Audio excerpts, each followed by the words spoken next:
পানি সংকটে একসময় অনাবাদি পড়ে থাকা এসব জমিতে এখন চাষাবাদ হচ্ছে পুরোদমে, আর তা সম্ভব করেছে মোহনপুর রাবার ড্যাম।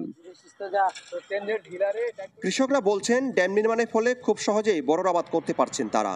ফলে বেড়েছে ফসল উৎপাদন, পাশাপাশি নদীতে মিলছে প্রচুর পরিমাণ মাছ, যা তৈরি করেছে বাড়তি আয়ের সুযোগ। আমরা সবাই কম বেশি মাছ মারি, সবাই দিন আল্লাহ দিলে মোটামুটি ভালো চলতেছে। খুবই উপকার হয়েছে। পানি নিচে আসলে এখন পানি উপরে পাওয়া যায়, মোটর দিয়ে পানি উঠার সুবিধা হয়, ফসল একটু ভালো হয়। দেশের সবচেয়ে এই বড় রাবার ড্যাম যে শুধু কৃষি আর মৎস্য খাতে ভূমিকা রাখছে তা নয়, এর প্রাকৃতিক সৌন্দর্য অবদান রাখছে পর্যটনেও। প্রতিদিনই এখানে ভিড় করেন শত শত মানুষ। নগদে 500 টাকা বা তার বেশি পেমেন্টে পেতে পারেন ঢাকায় জমিসহ 20 কোটি টাকার পুরস্কার।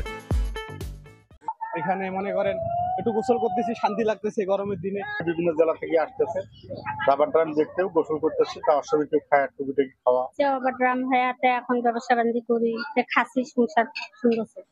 কৃষি ও কৃষকের সুবিধার কথা মাথায় রেখেই রাবার ড্যামটি নির্মাণ করা হয়েছে বলে জানালেন স্থানীয় সংসদ সদস্য।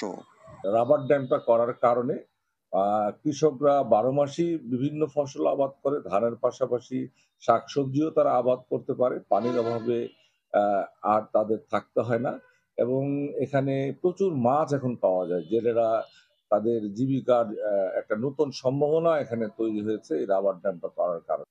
খরা মৌসুমে 40 কিলোমিটার এলাকায় নদীর পানি মজুদ রাখার ক্ষমতা সম্পন্ন এই রাবার ড্যামটির দৈর্ঘ্য 135 মিটার। বিপুল সরকার সানি, চ্যানেল 24, দিনাজপুর।